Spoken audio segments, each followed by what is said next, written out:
Bonjour à tous, j'espère que tout le monde va bien. On se retrouve le 16 janvier 2023 pour une analyse sur Bitcoin ainsi que les altcoins intéressants.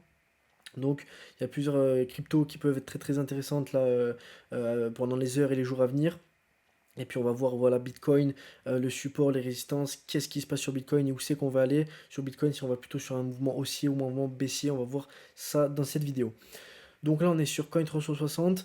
On peut voir BTC et ETH à plus de 2%, donc BTC 2,35% à la hausse et ETH 2,7%. On peut voir qu'il y a 2-3 altcoins dans le rouge. Voilà, il y a par exemple à vue d'œil Dogecoin, Litecoin, DOT. Voilà, il y a plusieurs cryptos dans le rouge, mais on est plutôt sur un marché haussier quand même. Quand BTC et ETH sont sur un marché haussier, on est plutôt sur un marché haussier en globalité. Donc pour les moyennes mobiles simples et les moyennes mobiles exponentielles, donc comme il y a 2 jours, donc parce que dimanche j'ai pas pu faire de vidéo, donc on s'était laissé à samedi. Donc on avait pris une énorme bougie sur BTC, tous les altcoins étaient en feu. Donc sur les moyennes mobiles simples et les moyennes mobiles exponentielles, on est sur la même chose que samedi.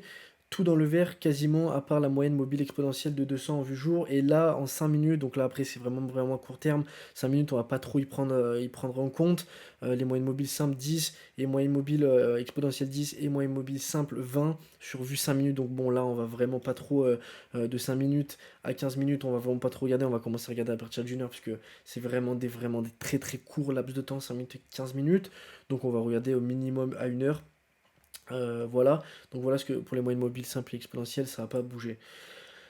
Sur CoinMarketCap maintenant, on peut voir les cryptos qui ont fait les plus grosses hausses et les plus grosses pertes. Donc on peut voir LRC qui a fait plus de 16%, CVX 16% également, Celo 14%, Cro plus de 11%, Quant 9%. Voilà, après il y a plein de cryptos qui ont pas mal performé également.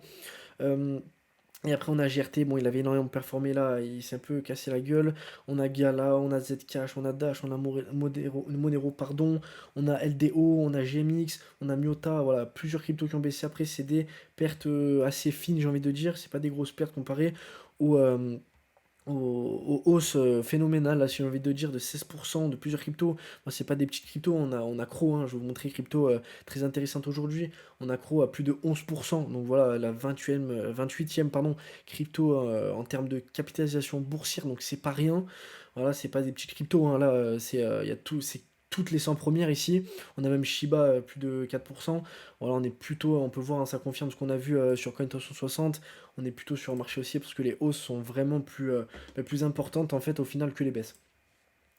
Sur Bitcoin maintenant, en vue daily, on peut voir qu'on a cassé la résistance. Donc on a réussi à clôturer donc de justesse hein, hier sur la résistance des 20 831 dollars.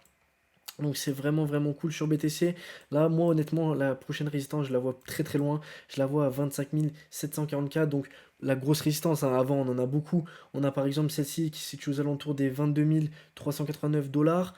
On a également, si je dis pas de bêtises, celle-ci qui se trouve aux 23 453 dollars. Voilà, mais là j'ai vraiment mis la résistance la plus grosse qu'on va aller rechercher. Alors bien sûr, ça peut totalement baisser, se casser la gueule. Voilà, moi c'est vraiment la résistance que je vais aller chercher là-haut. Je trouve qu'elle est vraiment, vraiment moins. Elles sont moins importantes les résistances toutes ici que vraiment à 25 744. C'est vraiment la prochaine résistance en vue long terme qu'on va aller rechercher. Donc plutôt en vue semaine, voilà.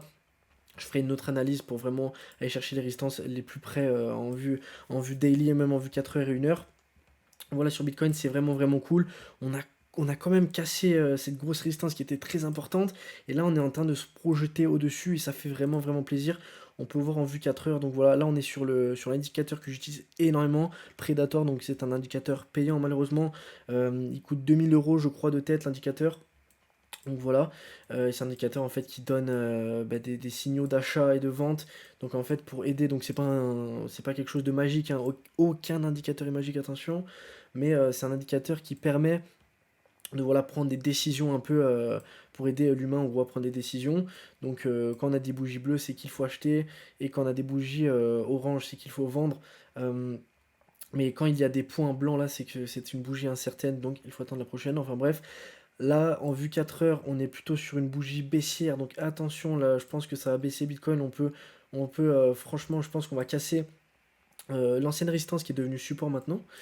Voilà, et en vue daily, on est toujours sur une bougie verte. On a énormément de bougies vertes là. Ça fait vraiment longtemps qu'on a des bougies vertes et ça fait vraiment plaisir sur BTC. Donc voilà, attention BTC quand même, car il y a un peu moins de volume là ces temps-ci. Il y a quand même beaucoup moins de volume et la hausse est beaucoup moins grande. Donc attention, il pourrait vraiment y avoir une grosse cassure là.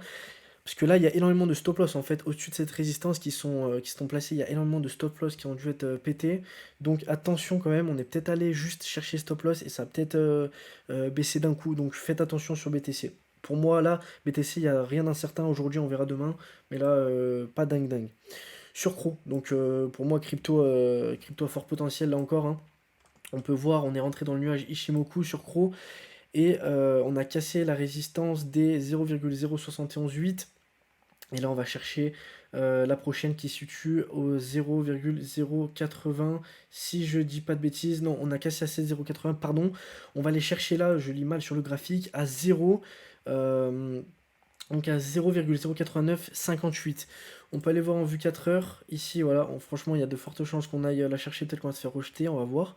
Il y a de fortes chances qu'on va quand même la chercher. Donc là, on est toujours sur des bougies vertes, sur l'indicateur Predator. Là, comme je vous dis, la bougie orange, là, avec le point, c'est pas pris en compte. Donc on est sur un moment haussier. Je pense qu'on va aller chercher, cette résistance-là. Et après, si on la pète, pour moi, c'est direction les 0,09785. Donc attention quand même, on est dans le nuage, donc vous le savez quand on est dans un nuage, c'est qu'on est ni haussier ni baissier, donc attention, à tout moment ça peut vite baisser sur Cro, mais moi je trouve crypto très intéressante quand même.